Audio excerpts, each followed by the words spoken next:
At the center of the most prestigious and amazing, albeit terrifying city on the continent of Corvair is the ward known as the Central Plateau. The ward is the highest collection of wealth and power within the city itself. The Central Plateau is the place to go when dealing with officials, power organizations, and people of note.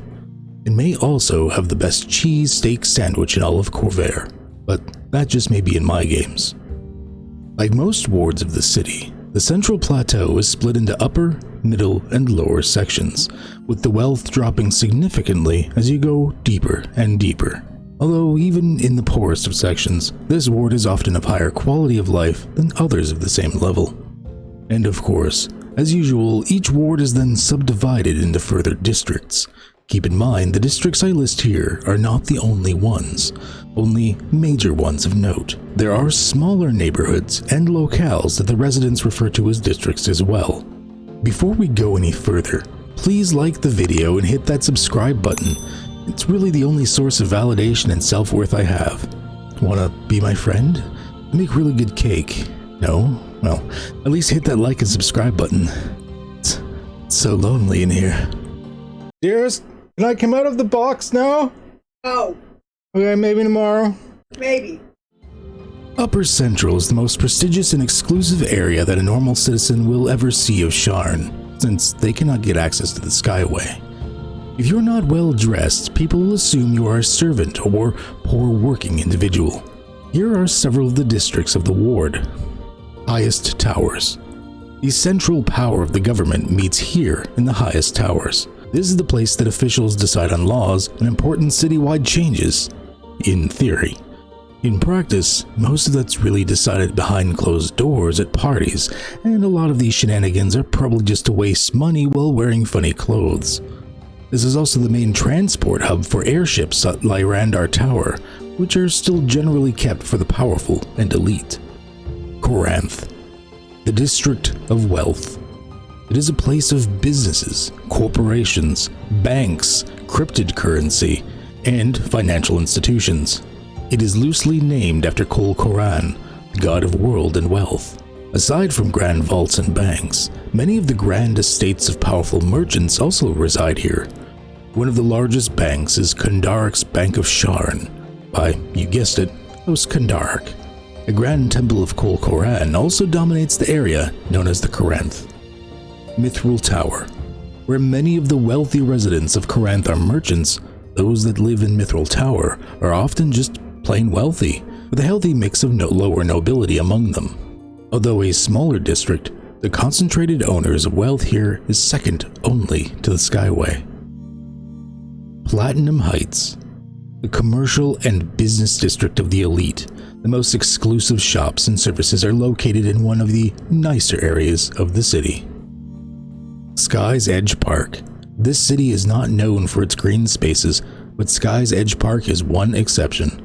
Composed of 3 huge rooftop spaces that are tended by some immigrants from the Eldine reaches named Jesus. Although officially it's not off limits to anyone, in practice it is gated and guarded, with the park often being closed for special activities unless you look like you belong. There are some other interesting areas within the Upper Central Plateau you may want to note as well. The AURORA Gallery, an auction house of the highest order in Platinum Heights. It deals in magical items and exotic goods from the rarest of locations, and totally doesn't auction off people in a darkened backroom in the middle of the week at 1 AM. City Archive. This is the central notes and records location for the vast city. Here in the highest towers district, with enough coin and power, you could find out just about any information on the city's history or financials that you may ever need. Grey Dragon Inn. Yes, I know Americans spell grey with an A, but this is my video, damn it, so we're spelling it with an E. The Grey Dragon Inn is an aristocratic and wealthy inn for the travelers that can afford its exorbitant prices. Hell, even if you can afford its prices, you still need to look like you belong. If you want a wonderful place to have a misadventure involving getting high on too much shimmer dust and being found with a goat and a dead prostitute in an overpriced room by your best buds but not having to worry about actually going to jail for it, this is the place for you. SANNID'S, a restaurant of skill, taste, and exclusive privilege. It serves only classic British cuisine and is known for a world-famous wine cellar. It only does breakfast on the weekends, but oh, are those waffles fucking worth it. Wayfinder Foundation, a legendary guild of explorers and adventurers. What began with humble roots has flourished into a business with experts and specialists of all types. If you want some high-level elitist pricks to go delve a dungeon or kill some big baddie, this is where you go to rent them. The Middle Central Plateau. Another hub of politics and intrigue, the Middle Central Plateau houses embassies, dragon-marked houses, grand temples, environment protection groups devoted to stopping the poaching of dinosaurs in the Talenta Plains, and lower to middle politicians. I mean, there are middle-level politicians, not someone stopping the poaching of middle-class politicians. Not that anyone is doing that. Oh, never mind. Here are several of the districts of the wards. Ambassador Towers. Ambassador Towers contains embassies and consulates from the Thronehold nations, Arenal and Sarlona. I imagine diplomatic immunity means that all sorts of crazy shenanigans must go on here. This is also home to the King's Citadel, the headquarters of Brailish Intelligence and highest security prison. Brailish Intelligence, what an oxymoron, am I right? Right? Actually, no, that doesn't work. The Brailish are actually quite intelligent as a people. In fact, the Brailish Museum of Fine Arts is also found in this location. Dragon Towers.